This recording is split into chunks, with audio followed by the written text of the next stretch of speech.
In today's video, I'm going to teach you how to customize workflow on Zoho projects. To get started, sign into Zoho projects and make sure you are on the home area of your portal.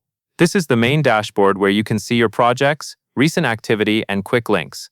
Starting from home is helpful because the settings we need are accessed from the top navigation, and it ensures you are working inside the correct portal.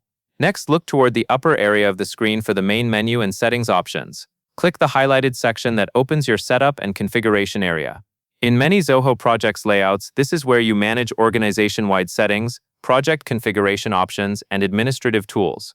If you do not see it right away, take a moment to scan the top bar carefully, since the exact placement can vary slightly depending on your screen size and permissions. Once you are in the setup area, find and click Automation. Automation is where Zoho Projects keeps tools that help you standardize how work moves through your system.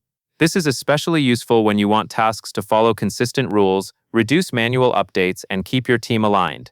Opening Automation brings you to the section that controls triggers and rule-based actions. Inside Automation, click Workflow Rules. Workflow rules are used to define what should happen when certain conditions are met. For example, a workflow rule can help you guide updates, notifications, or other automated behavior based on changes made in your projects. Even if you are new to workflows, this is the right place to begin because it organizes rules by module and makes them easy to manage later. Now you are ready to create your own rule. Click New Workflow Rule.